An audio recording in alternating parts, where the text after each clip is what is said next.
it is. And I'd been told by others that I would be able to go in. So they said we were able to go in, then they said they weren't. Now that we're here, and the candidate that said you can't go in the spin room. They're telling me right now, Fox won't let me into the spin room. That's what the American people should know. This is the kind of they're telling him he works for security here, but they're telling him that I'm not allowed to go in there because the candidates that they've been boosting while simultaneously trying to cut down Trump for the last 2 years didn't perform as they had hoped. So they can't have someone who can maybe be a representative of my father. Just like a few weeks ago when I was canceled after the first indictment, I was scheduled to go on.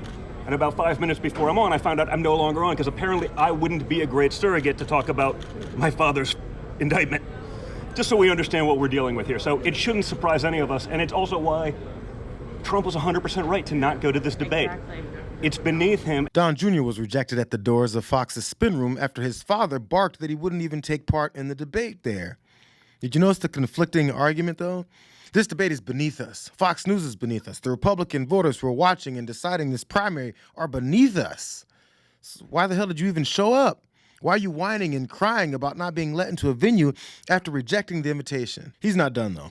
I think someone must have handed him a Kleenex so he can keep on going. This is no different than what we see from the Democrats. It's no different than what we're seeing from the Fulton County DA when they're trying to put a gag order on Donald Trump so he can't defend himself in court proceedings. And more importantly, to function as an intimidation tactic for anyone else who would defend him, where the DA there is then saying, hey, we're gonna add you people to the indictment if you take part in this.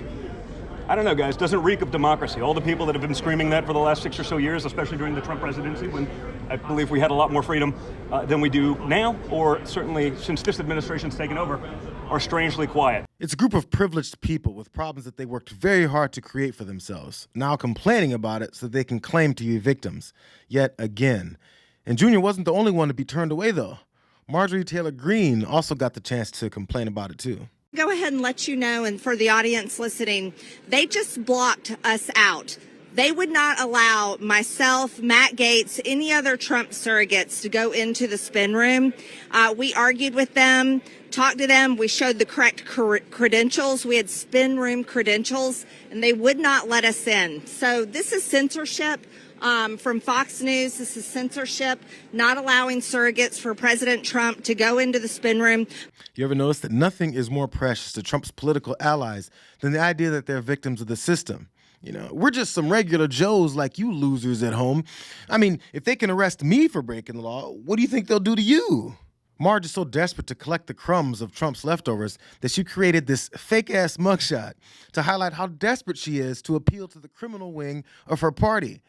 I mean, think about it. She has to make this fake-ass mugshot to prove how oppressed she is.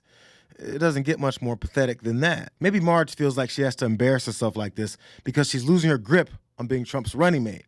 It's after seeing a new favorite emerge, especially after this post from their master. This answer gave Vivek Ramaswamy a big win in the debate because of a thing called truth.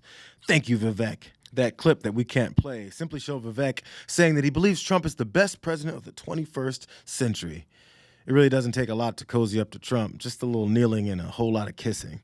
But what did 15 random voters in Iowa think? Who do you think won the debate? I'm going to do it in alphabetical order to be fair. Anyone think Doug Burgum did the best? That's 0. Anyone think Chris Christie did the best? He certainly got most of the airtime. A lot of the airtime, not most of the airtime. How about Ron DeSantis? How many of you think Ron DeSantis did the best? That's 2 people. How about Nikki Haley? 1, 2, 3, 4 people. Asa Hutchinson? Mike Pence? 0. Vivek Ramaswamy? 1, 2, 3, 4, 5, 6, 7. Tim Scott? Okay, so this panel here thinks Ramaswamy won the debate. And now it's time for a Ramaswamy victory lap. I mean, my view is I think the debate was actually really productive because, yeah, we can get the, young guy versus establishment politician, hurling insults at me thing out of the way. That's superficial. I think what it surfaced was a deeper ideological divide in the GOP. And I think we need to sort out where we stand as a party. Do we stand on the side of an establishment that is fundamentally skeptical of the will of the people? Or do we believe in a party that actually represents the interests of American citizens? That's what was at stake. I'm glad about people were pleased by my performance. Frankly, I was a first-time debater on a political debate stage, so I'm glad that I came out the winner. But even more importantly, I think this is going to make the Republican Party stronger and the country stronger totally by agree. hopefully sunsetting this old GOP model. Someone better let Vivek know that he needs to keep his head down and stay focused on Trump's feet and his ring, or else he'll be the next ally turned enemy.